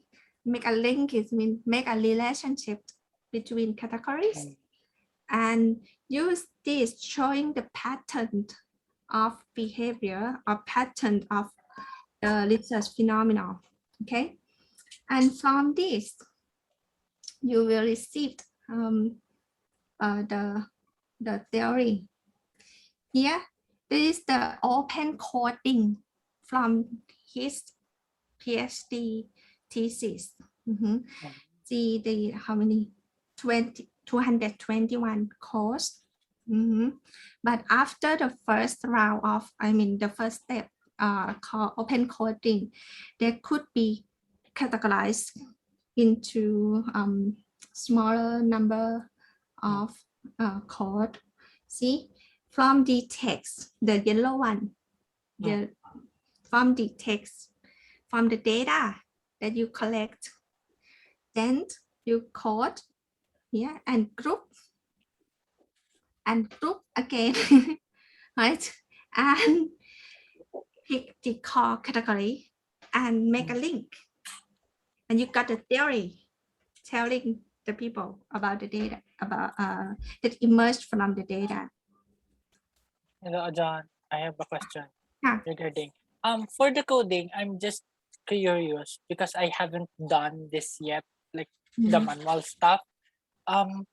Is when you are using a software, is it like the software generates the code or the researcher gives the code? Researcher give the code. Oh, okay. Yes, but there is one coding. How to say? You can do the automatic coding, the in vivo coding. So you in vivo. no, not in vivo. In vivo, IN space VIVO. Oh. So you can let the software find the terms in your transcripts and code that. Okay. Based on word count. Yes. Oh. But for I think for the qualitative, we might the researcher will have to read the text to conceptualize, not find the word, frequency of the word, right? Yes. Okay. So the software is just a tool, not you. They cannot do everything for you, right? You have to tell them, you have to tell the software to you find the answer or visualize the data for you, but you have to make them, you still need the traditional skills for coding the data. You need to read the text and conceptualize conceptualize and label the data into the concept. Okay. And then here is the memo, journal memo. So memo writing is important, right? And if you don't use software for yourself, for your project, you will write it down on your notebook or on the paper. That's fine. But when you use the software, they will put together into the data. The software will collect. It will be a house of raw data and also the memo, your notes, Okay. Okay. And you can see how do they the text, they will, keep the researcher, how the expressions, opinion, something like that. And then this is the excerpt of the analytical memo. See, some explanation, some reflective of the researchers toward the data, toward the concept, toward the analysis. Okay, why do they have to? Why the researcher in clouded theory have to make a note? Because we finish collect the data from one group of data, right? But still we have to find out, investigate more, right? You need, you do comparison during the time, right? And you should make a note to remind yourself, okay? And then here, oh no, not yet. Okay, yeah. And here, this is his thesis. Okay, the full text of thesis. Okay, I'm going to show you the diagram.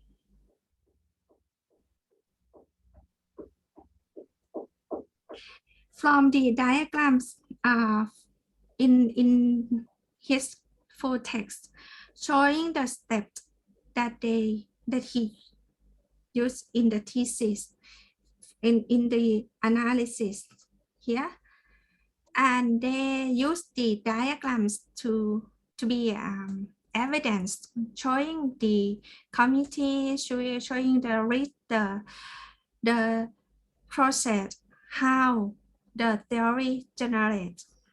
Okay, here from the transcript code and then to the core category, and then might have some theory here. So this is the conclusion, the relationship between core categories that emerge from the data, and why we have to make a link of categories, because in clouded theory we would like to find the context, context,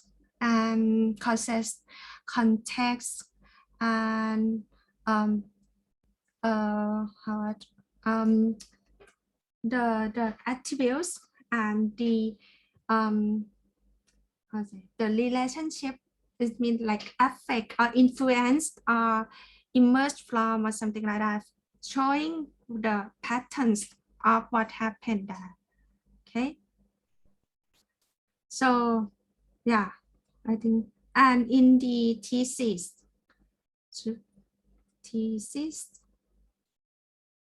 sorry, yeah, yeah, the thesis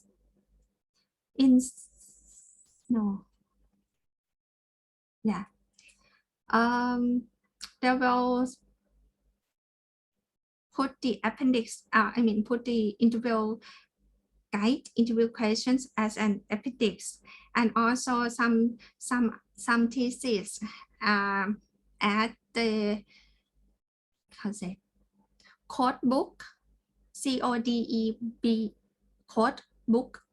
The list of the code that used or emerged in the thesis as an evidence as well. Okay, so in clouded theory, the complex ones, I think, for me, in my opinion, is data analysis. They have the step, very rich steps, complex the steps. And I think that's why researchers using other methods just use clouded theory analysis methods for their research. Okay. And yeah, so I think that's all. I have the article, not article. Here. Yeah, the article here. I think I gave you the reference already, and you may take time for reading. This article try to answer some issues that you already addressed in our discussions. Like, for example, the literature review, do we have to do before or not? Something like that. Or times, I mean the period of times, or the how to reach to the saturation stage, something like that. So I think that is very interesting article and will give you some idea how to answer your question as well, how to answer your curiosity, right? I mean, because it's still debatable, no clear cut, but they have some suggestion or opinions. Help you consider when you using the when you tell others to use the grounded theory. Okay. Now, do you have any more question? อาจารย์ก๊อฟครับ I just read some grounded theory research article, and I found that some they have a very short part of literature review, but very long conclusion, because they conclude their research project with new theories or even theoretical concepts. And I think it's quite different from other research method that I used to read, because I think they always conclude that, oh, it's similar to or different from, I mean, other publication or previous studies. But for grounded theory, they just conclude the research project or conclude the article with new theories, not new findings, right? I think it's quite different from general articles that I used to read. Is that because grounded theory research, I mean the authors that how to say, try to present the theory that they found, maybe, right? I will say that Jin Tan, or the author of this article that Ajahn Gop showed, is my friend in Sheffield when I study PhD, and I will say that she cried a lot when she did the grounded theory thesis. Yes. Yes. And her thesis, you know, have 3 volumes, I think 3 volumes. Yes. And so how many years? I start my PhD, I think my first year in Sheffield, and I think that's her 3rd year. Yeah. And I still remember she cried a lot, she suffered a lot of doing grounded theory, but yeah, she finished them and, you know, create 3 volumes of thesis, a big book. At that time, you know, 2010, yeah, still, you know, not have a e-thesis a lot like at the moment now. Okay. And anything, so is it too early to ask you? Do you still fancy grounded theory or not? Based on what we heard with the friend of Ajahn Somsak.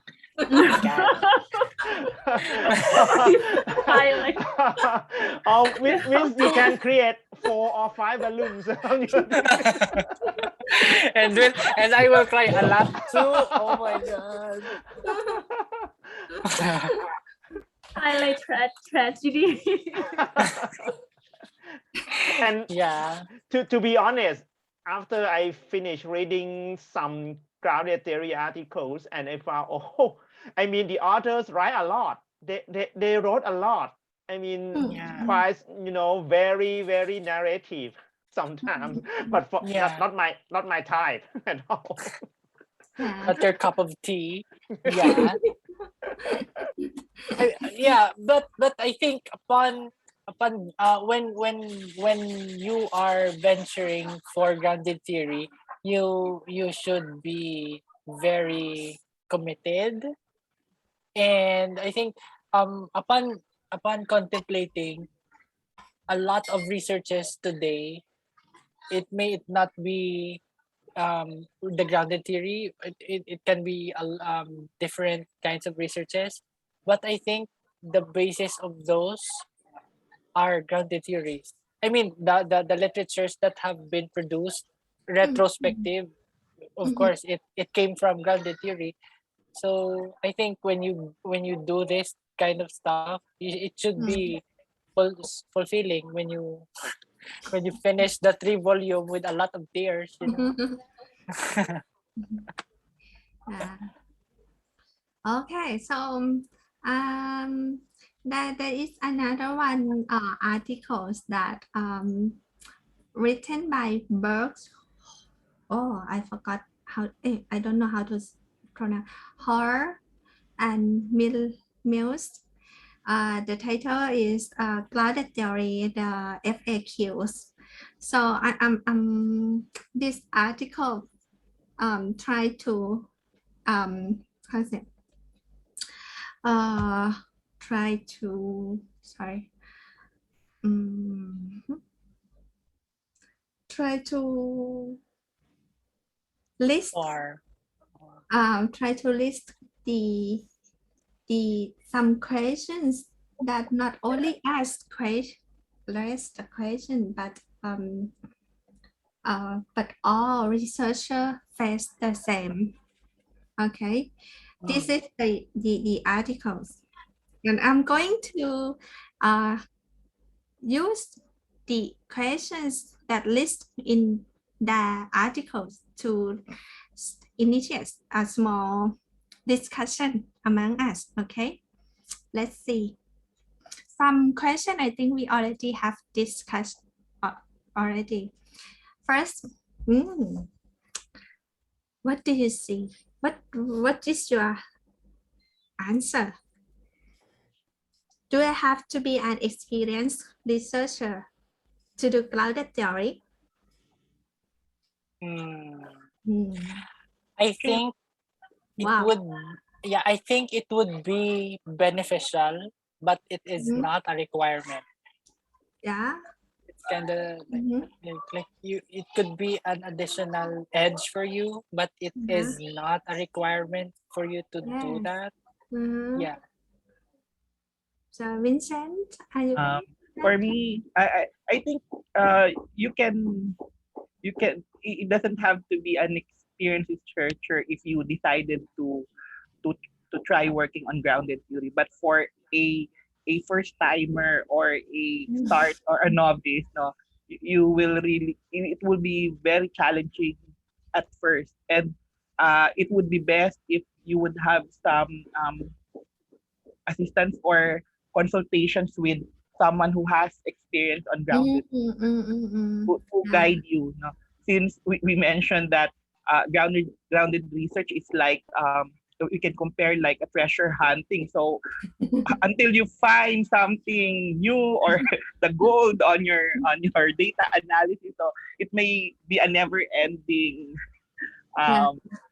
process, no? So yeah. Thank you. And Pokpe? Yeah, I agree with Vincent. Yeah, it's no need to have experience before if you want to use the grounded theory, but you have to be like your advisor or a people who have experience on the grounded theory near you. And if you face some problem, you can ask them.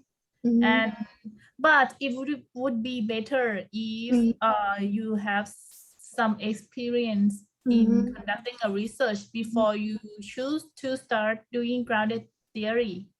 Okay, thank you. And the article have some question, no, some answer or advice for you too. So yeah, you will read it later, okay? And they say that yeah, as all of you said, no, it's not. It's clouded theory is just not only reserved for experienced researcher. The novice researcher could, if is interested in here in this methods, you can use. But yeah, but they suggest that you may get some help from the advisor or experienced researcher that will help you a lot. Okay, and yeah. How long does it take to do a clouded theory? What do you think? I think it will depend on the interest, no? The availability, the how complex the data, how complex the data you gathered, no? How will you analyze the vast number of data, and as well as the availability. Plus, if you're, I think it would be helpful, and it will be easier for the researcher to analyze the data if he will use a software like what we have, like the software mentioned a while ago, no? So it will, somehow you can maximize, no, or shorten the time, no? But I think the interest is the main factor for the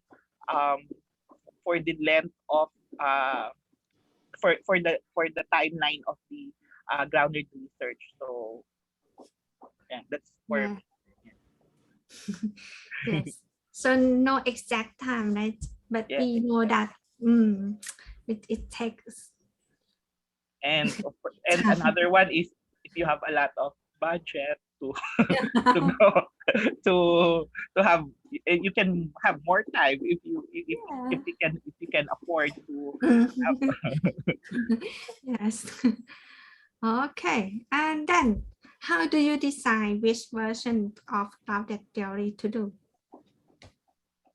You already know that there are three major versions of clouded theory, right?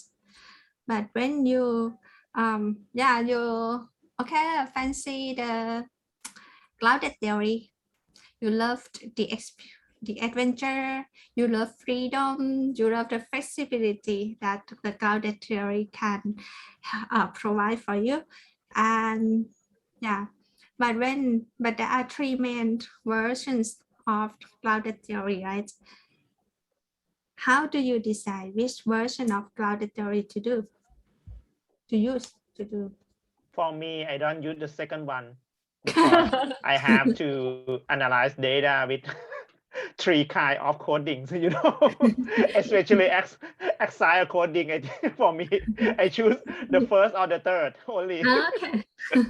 Just joking. Yeah, you can consider the steps of data analysis, right? Ajahn Somsang. Okay, and how for you?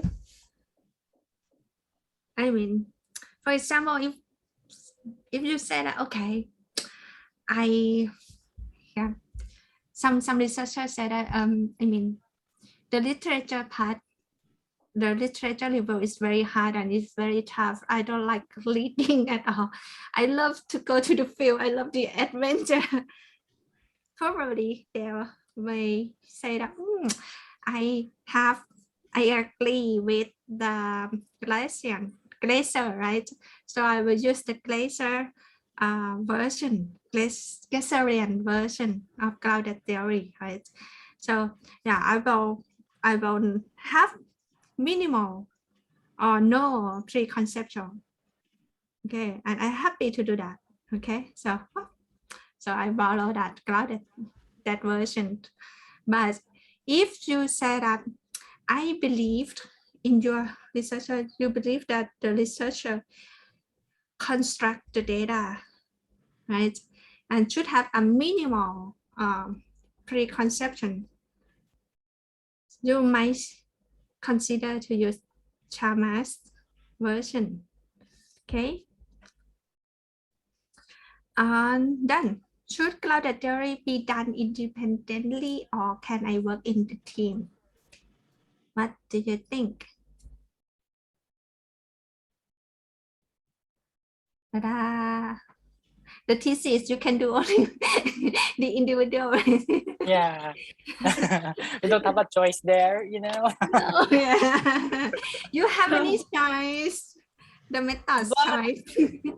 But I mean, if you're going to do it for like after you graduated, you can do it with a team. With a team. With a team, because I mean, especially if you're going to gather like a lot of data to multiple what you can think, multiple sources or respondents, it's going to be more easier. But the downside of that is the level of analysis Yes. might be different from you and your co-author because you think differently, you know. Yes. Yeah. The team will how to say, if you have co-researcher, you will have someone who how to say, compare your opinion, your interpretation, right, with the co-researcher. So it could be done independently and in team. Okay. How can I stop preconceptions from influencing my research? Wow, I think this question raised by your two. Vince, you are going to answer? You can, I mean, that's quite tricky, you know, Yeah. because you as a researcher has already preconceptions or predetermined ideas, you know. But I think by establishing a firm, like somehow standards or policies or something, I don't know. Well, I mean, like kind of policy or standards, but I don't know the exact word for that, you know, so that you are guided and you will not lose track if you're going to do the research. Okay. I think we can use the kind of like pretending and like acting.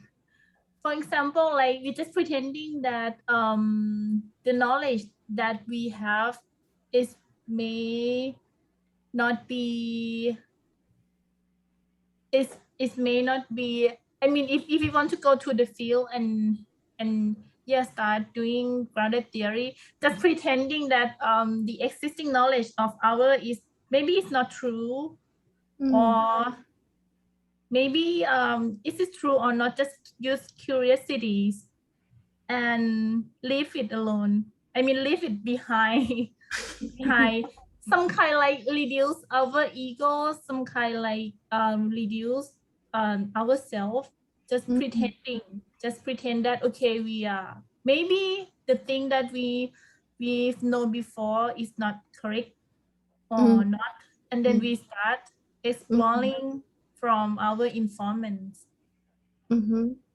Yeah. I think, Jordan, with what Pufik had said, it's like aside from pretending, it's more of you try to challenge also what idea you have for you to be more explorative on the new path or on the possibilities, because sometimes we tend to stick on the knowledge that we know. So if we will have this we can use the strategy by questioning what we know. I think that will somehow give us the space for new ideas. Okay. Yeah. Yeah, one how to say, the interview guide or the interview question that you set before going to the field probably should be open-ended question and make the question that, how to say, let the opportunity for the interviewee to give us the information more and more, right? And yeah, we should be open-minded. And also for the data analysis, you can see that we don't have any list of concepts at all. I mean, from the data, from the diagram, from the diagram in the thesis, you can see that the text, right?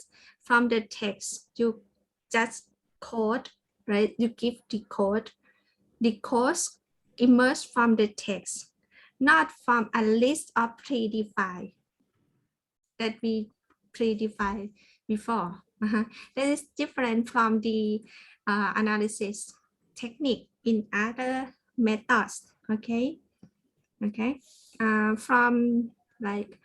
From case study or from even from the documentary research, we can make a list of categories before analysis, right? But here from the data tell us a list of code, image code, okay? Yeah. But please read the article. They will have some advice for you as well. And how do I use literature in grounded theory? I think you already, we already discussed this already, right? And next, yeah, can I use the quantitative guided data? Yeah, we already, So these questions or these topics, we have questions, we have the same questions, right? Because we have, I mean, the researchers have understanding the popular qualitative research methods, right?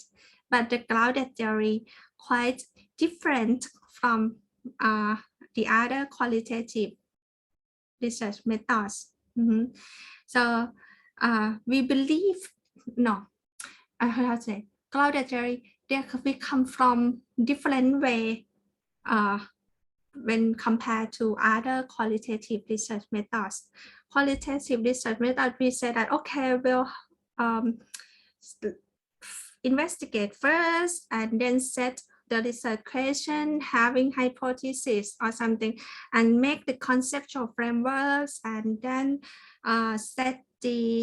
select a group of sample and create or design the collecting tools and go to the field, interview the people and analyze, finish. When you got the data already or finish the interview already, you just start the analysis and then you come up with the answer on the explanation or something like that.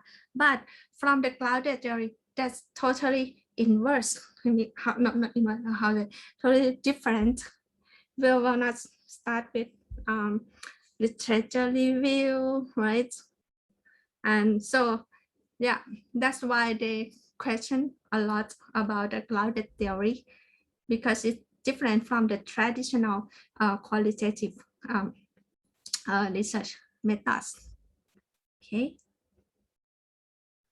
So I hope that you will read this paper again for the advice.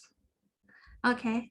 And you may see that, oh, okay, everyone have the same challenges, and they have some advices for you to may convince you to do grounded theory. Okay. Yeah, so any questions? No. None for me. Okay. No, no for me too.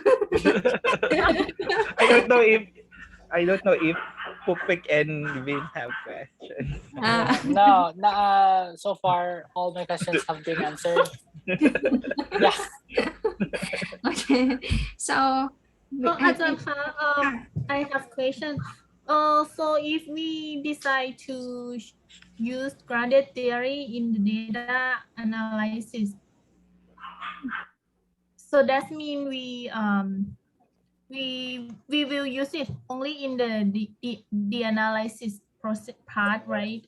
I yes. mean, maybe using open coding and then like focus Yes. coding and then theoretical coding. So if we use only the method, so that means so that means we will say that okay, we use maybe it's constructive grounded theory in the data analysis part. So we can say like that. Or not. I think you just use only technique, grounded theory, data analysis technique for your research, but the philosophy of your research approach may be case study. I mean, you not, I mean, the aims of your research may not want to develop theory or how to say, you don't use theoretical sampling for select the case or select the right. So I mean how to say, the nature is different, totally different, but you perceive that the analysis techniques is very helpful. You can borrow that into just only for analysis part. Yes. Yes. And for me, I think for grounded theories, I think maybe part of writing research journal or research memo, I think is very useful for researchers to do as well. Even you choose other research method, but you can adopt grounded theory method. I mean, in terms of writing research journal, try to reflect what you think, or try to be reflective researcher. I think it's very good idea. Yeah. Okay. No questions. Yeah, happy. So next week we will I think we will start the section about data collection methods. Okay. Yeah, we already We move know forward to to the data analysis now. the collection methods. Oh, collection. Yeah, the data collection. Sorry. Yes. Yeah. This is a simple one. In this subject, are we going to learn to code manually? To code. To code manually without using the Manually. software. Yes,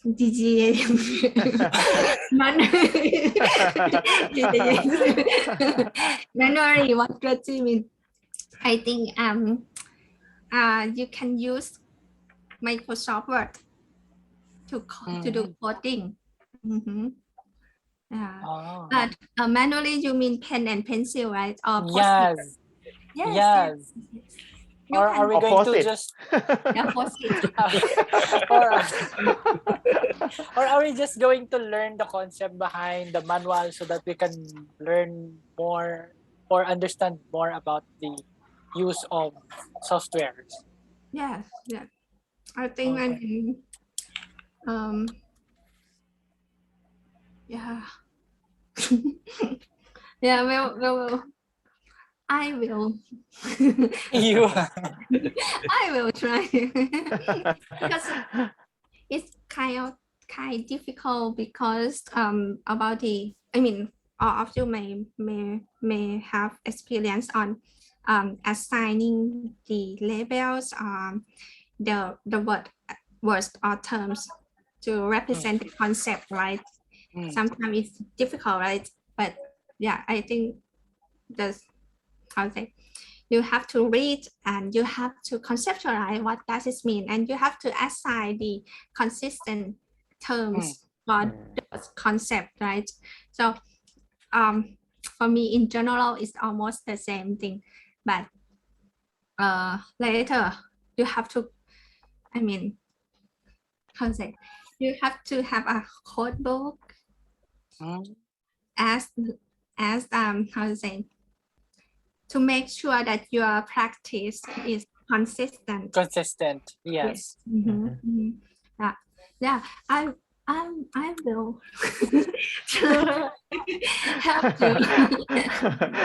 Yeah, the highlight, I mean the paper. Yeah, it's kind of interesting.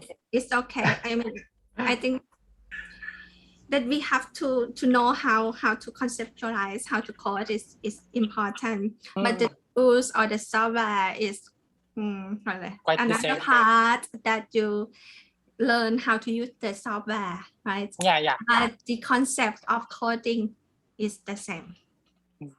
Right? Okay ครับ See you next time. And I think I and Ajahn Gop have a midterm had a midterm quiz for you. So the midterm quiz yeah. will be on in class, right? Um, Next week?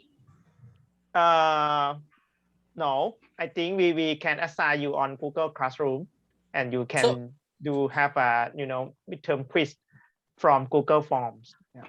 So we're not going to meet next week, Ajahn?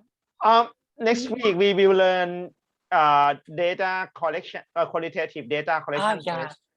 Yeah, we will learn like case interviews and content analysis by manual. Yeah. and we will assign you midterm quiz. Yeah. Okay, for reviewing what we learned. Yeah. Yes. Okay. So the deadline of the midterm quiz will be I mean the deadline of the midterm quiz will be on that day or within the class. To be honest, I that's I didn't You haven't made up any yet. decision. Please don't beg for mercy. Sorry. Okay. See you next time. Yeah. Thank you. See you. Bye bye. Thank you ครับ Bye ครับ Thank you. Bye. ขอบคุณค่ะ Bye. สวัสดีครับสวัสดี